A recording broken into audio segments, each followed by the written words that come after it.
What is up, YouTube fam? Robbie C here, and today we're going to talk about how a tennis ball can make you better at putting. But before we dive in, I have to ask the most important question of the day. How you doing today, Chad? You having a good one? So catch me if I fall.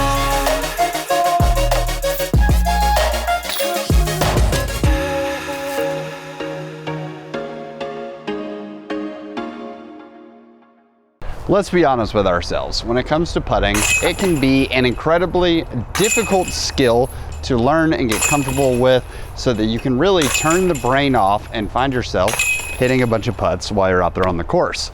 Now in the backyard, things can feel pretty simple, but as soon as pressure comes or we find that things feel a little different than what we've practiced, making putts can become one of the hardest things to do in disc golf. I would be very curious to find the number of people who feel like they are really excellent at putting inside of circle one versus the number of people who can throw over 400 feet, because I think that there are more people who believe they are better at putting, and yet there are also a surprising amount of folks, even newer players or sort of recreational players, who believe and know that they can throw over 400 feet. They just can't close out the hole when they get close to the basket and often find themselves 2 or 3 putting.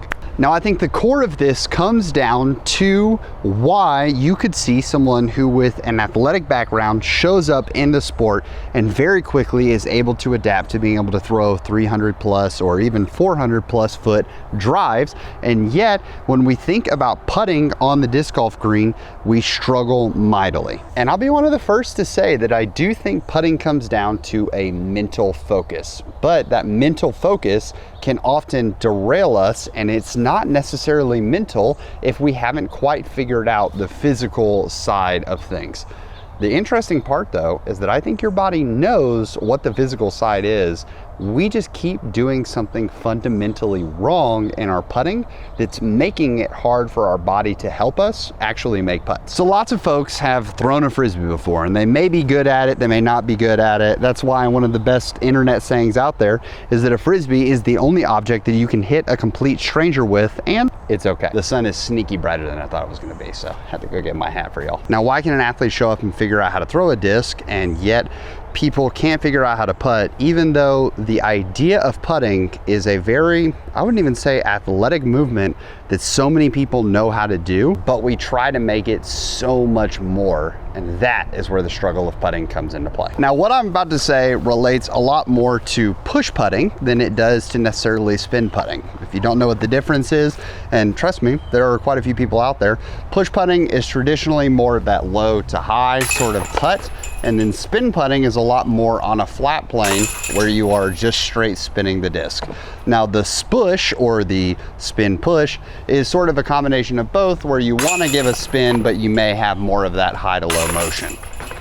When it comes to spin putting, I will be one of the first to say this is not a motion that I necessarily can think about existing in other sports, and it is very unique to ours, which is pretty awesome, but kind of goes away from this. And if you want to be a spin putter or you've never tried spin putting, I do have a video that I'll link right here that you guys can check out. But as someone that does a lot of lessons with people, and even when I do lessons about putting, which is my favorite thing to do lessons for, I will tell every spin putter that in order to be a successful spin putter, you have to believe and stay committed to the shot. If you are not confident in your spin putt and you're trying to throw that spin putt, if you ever get low or get it below the height, it's not going to rise on its own, and therefore you're going to have to be able to commit and keep it chain high. But to give it enough commitment and pop to be chain high and go in the basket, you also bring into play the misses left and right, which could give you 25 and 30 foot looks if you're really sending them at the basket on the other side. And nobody loves comebackers, especially people who are not great putters, because if I miss the first one, I might miss the second one. And spin putters need to flip the motto and say, I missed the first one, I got the exact same odds of making the second one, and because of that, I have to commit on the first one. So where does that bring us to push putting, Mr. YouTube man? And how do I actually become a better push putter, or just putter in general? And that, to me, is going to go back to the days of when you were playing basketball, you were playing you're hooping in the backyard, you're not having a good time, and you had that friend who couldn't really make a jump shot, couldn't really, whoop, whoop. And not Calvin Heimberg. couldn't really make a jump shot, and you had to figure out what you wanted to do. So because of that, we learned the granny putt, or the granny ball, right? You bring the ball between your legs and you throw it up at the basket.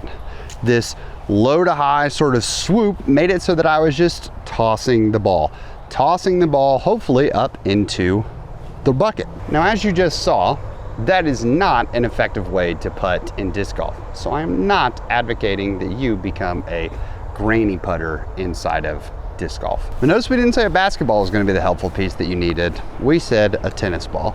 And let me tell you why a tennis ball is going to be the perfect key. When we go to putt, we take the motion of natural movement and we get rid of it immediately, because we want to focus on, okay, here we go. I gotta go down here. I gotta make sure that I bring the disc low, and I gotta make sure that I'm popping my fingers at the right time and turning my wrists at the right time, and I gotta make sure that my weight shift is moving forward and back at the right time. There are so many factors that we are trying to think about while we're throwing the putt, and getting used to that can be pretty tough.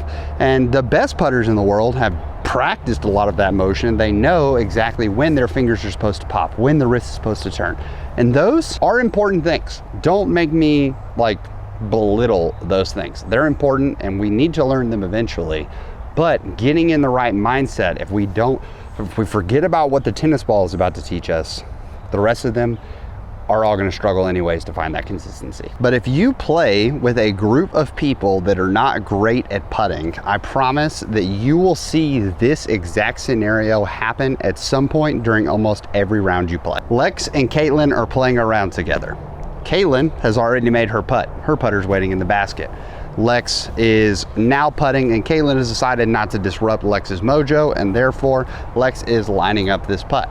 So what does Lex do? He thinks about it, he overworks it, he's nervous because he doesn't want to miss the putt, and Caitlin just made her putt, and he's here, and he is, and he throws it and throws a bad putt. Lex is upset, and he's like, oh man, what a bummer. So what does Lex do? He walks over, he makes his putt, throws it in the basket, scoops his putter up, and then turns around and is like, oh, hey, Caitlin, I got your putt. And tosses it to Caitlin. Doesn't think about it, doesn't really focus on anything, just turns around and tosses the disc to Caitlin. Hits her square in the hands. She doesn't have to move at all. And he is suddenly able to figure out how to get a putter to fly exactly where he wants it to go, twice the distance of the putt that he just stressed out and missed right there when he couldn't get his hands to figure out how to throw the object. And this is where the tennis ball comes into play. Whether I am tossing someone a writing utensil or whether I am tossing them a tennis ball, my body has an idea of what to do when it comes to throwing that object. The key to throwing this object, and I'm not talking about throwing it overhand, because throwing it overhand has a lot more fine mechanics to it, and trust me, we've all seen that person who tries to throw overhand and it doesn't go well. But the idea of underhanding and tossing an object to someone is so wired into our body mechanics and what we want to do. Just bringing it low and tossing it up there. Now, getting the accuracy right, getting the height right, getting all of those factors, that's where the practice comes into play.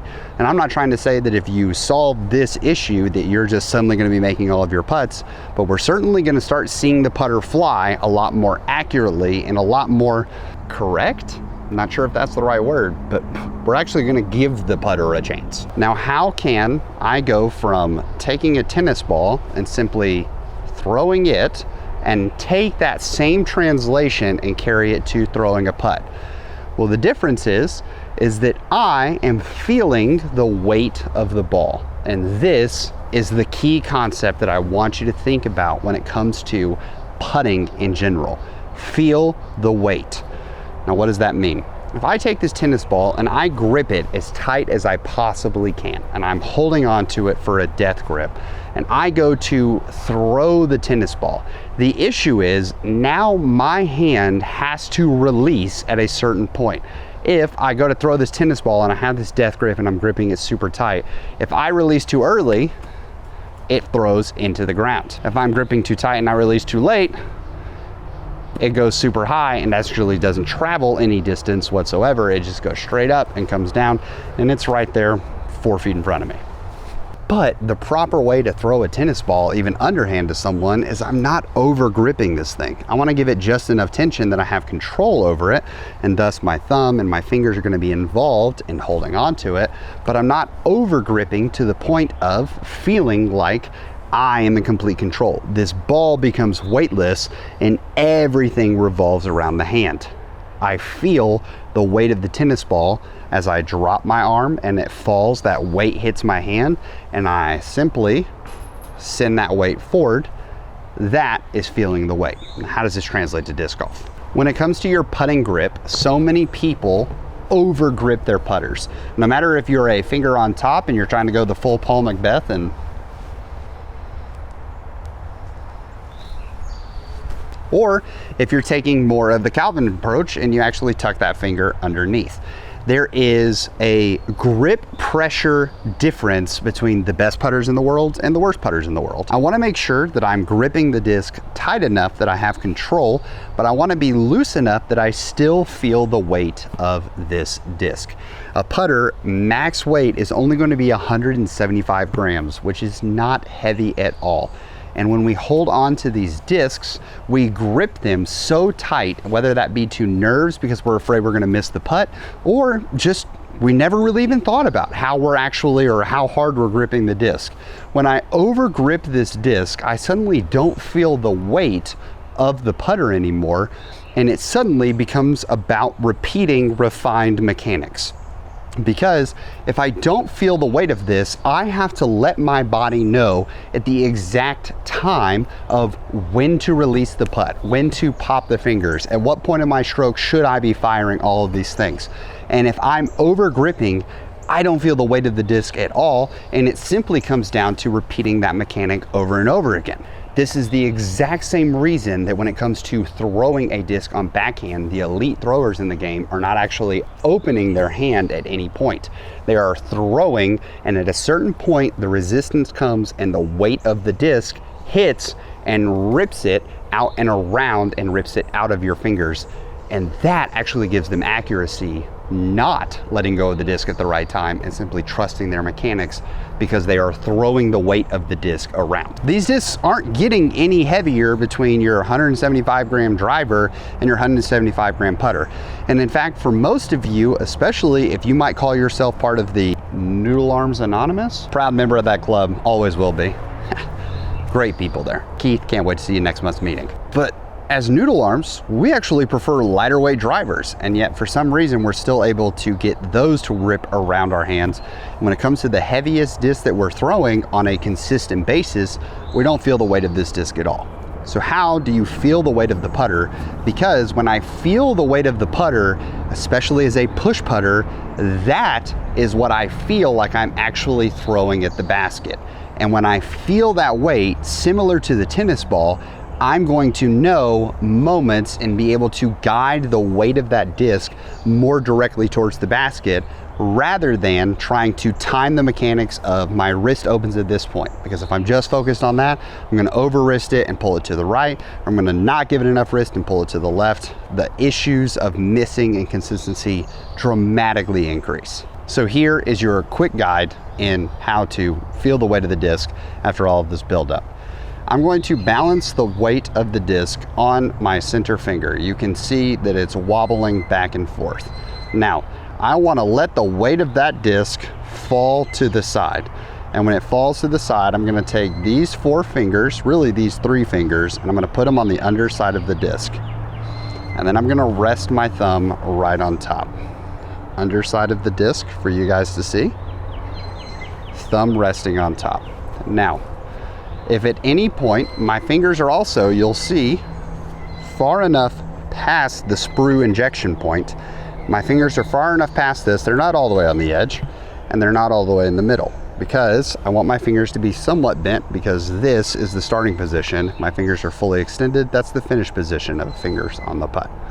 I want them in that somewhat starting position, sort of midway, and then I'm going to rest my thumb on top. Now watch what happens to the weight. This side of the disc feels very heavy.